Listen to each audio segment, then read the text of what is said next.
Halo teman-teman, apa kabar? Semoga semuanya dalam keadaan sehat ya. Kali ini saya berada di luar ruangan ya, jadi di outdoor karena cuaca begitu indah dan matahari begitu cerah walaupun agak dingin dan sedikit windy ya. Di Amerika Serikat saat ini sedang musim gugur, baru awal tetapi ya. Nah, masih seperti biasanya, saya akan berbagi tentang masalah kesehatan.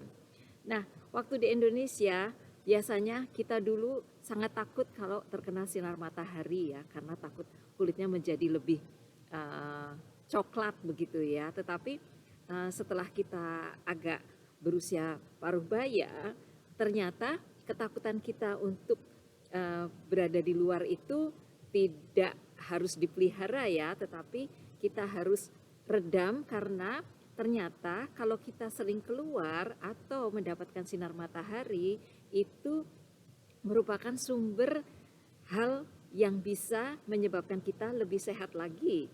Yang pertama adalah untuk mata ya.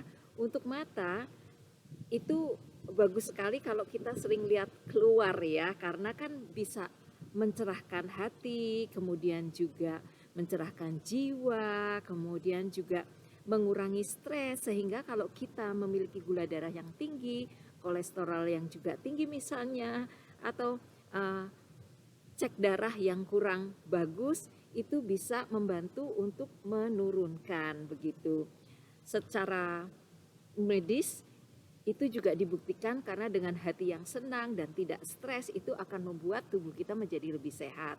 Nah, tetapi kalau kita sedang keluar dan cuaca sedang cerah-cerahnya atau panas-panasnya, sebaiknya kita pakai uh, ini ya, pakai sunglasses ya.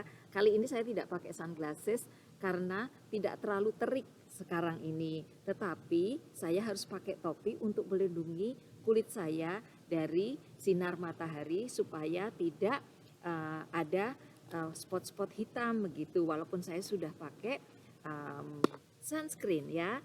Jadi dalam satu hari itu usahakan kita itu ada keluar rumahnya ya.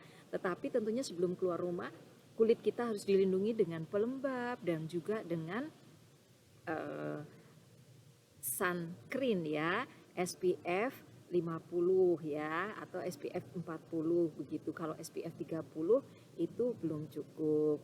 Nah, dengan harapan kalau kita melindungi dengan SPF tersebut atau dengan pelembab, jadi kulit kita elastisitasnya masih tetap terjaga. Dan malamnya kita pakai krim malam ya, supaya kulit kita selalu lembab gitu ya. Apalagi kalau gula darah sedang tinggi, itu akan mempengaruhi ke elastisitas kulit kita ya. Jadi itu vitamin D diperlukan dan itu biasanya dilakukan pada pagi hari ya. Kalau sore hari kayaknya sudah tidak begitu banyak lagi.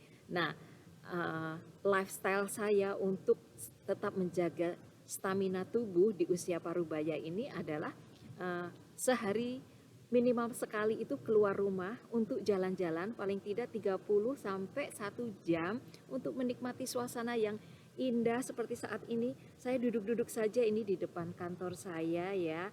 Nah, itu belakang itu adalah library ya atau perpustakaan dan saya duduk-duduk di sini sambil menikmati lalu lintas yang ada di depan saya, kemudian juga mahasiswa yang sedang ya berkerumun begitu ya. Jadi itu merupakan hal yang harus diutamakan oleh teman-teman semua walaupun sibuk sekali ya. Jadi skala prioritas itu penting sekali.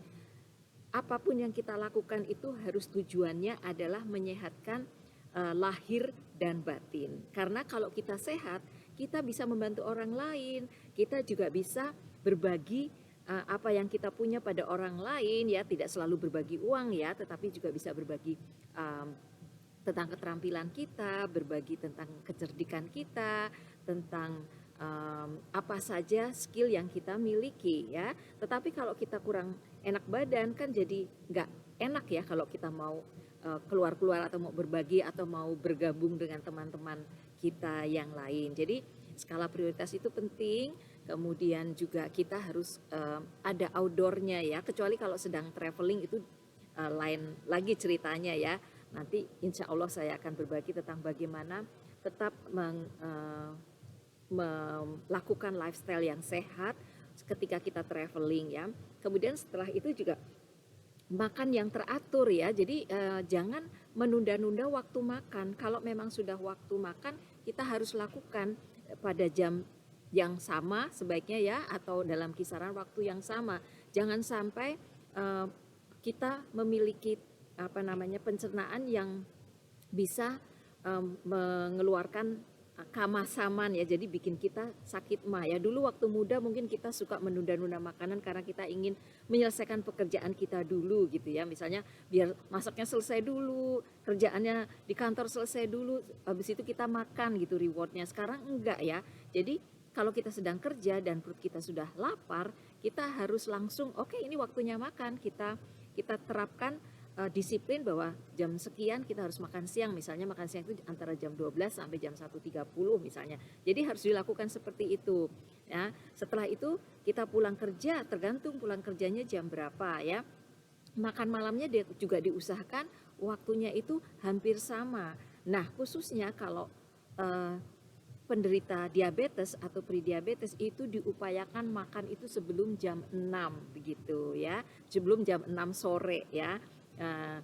Jadi kita selama tidur malam itu kan membangun atau tubuh kita itu memproduksi gula yang nantinya pagi hari kita bisa menghitung gula darah kita itu tinggi atau tidak. Nah, diharapkan gula darah kita itu kan di bawah 100 gitu dengan harapan ya. Kalau di Amerika Serikat ini sampai 120 masih oke lah gitu ya.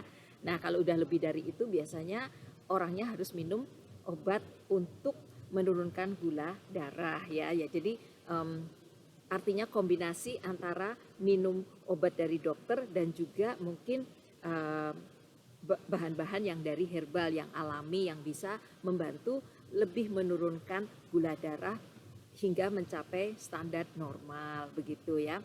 Dan yang selanjutnya adalah kita harus tidur cukup. Jadi jumlah waktu tidur kita tuh harus cukup. Dulu mungkin waktu kita masih muda ya, kita suka bergadang ya karena kita ingin belajar atau kita mungkin ingin nonton film ya, yang sampai larut-larut. Nah, kalau kita sudah paruh baya ini, usahakan kita itu tidur cukup. Sebetulnya tidak hanya untuk paruh baya, tapi anak-anak muda sekarang juga disarankan untuk tidur cukup supaya tetap sehat.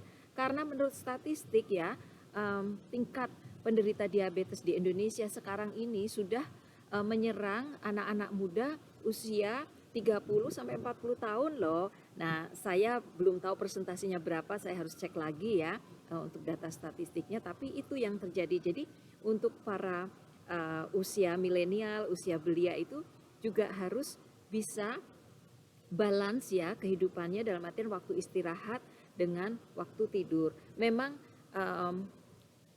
kita terkadang dihadapkan pada pilihan kita mencari rezeki atau mencari uang ya, tetapi jangan sampai kita tidur itu hanya 2 atau 4 jam. Memang tidak terasa ketika masih muda itu ya, everything is okay, tapi kalau kita nanti sudah umur ya, itu akan terasa. Karena saya dulu waktu muda juga senangnya begadang, senang belajar sampai malam, senang nonton film sampai malam, begitu.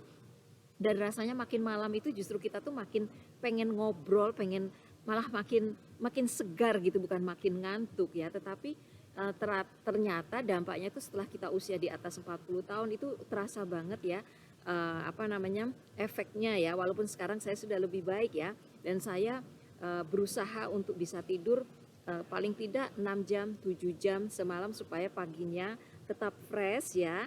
Kemudian juga tentunya kalau kita kurang tidur, kulit kita juga menjadi mudah keriput ya. Jadi kalau kita bisa, saya ringkas nih ya, jadi prioritaskan ya. Jadi apa saja yang akan dilakukan dalam hari itu atau minggu itu diprioritaskan.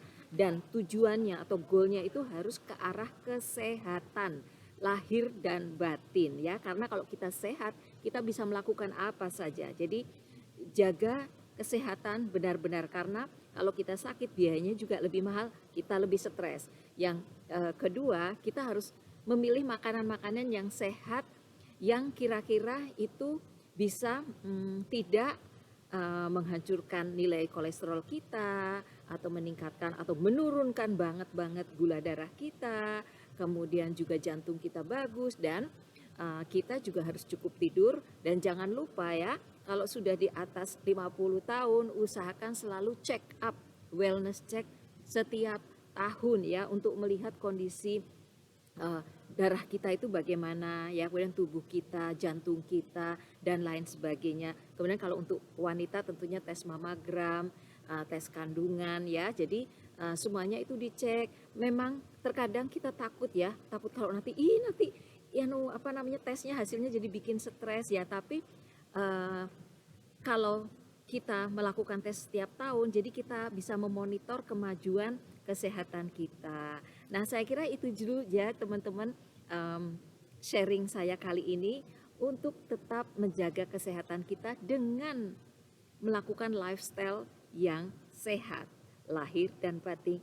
Sampai ketemu lagi di video mendatang. Jika dirasa video ini bermanfaat, silahkan share. Bye-bye.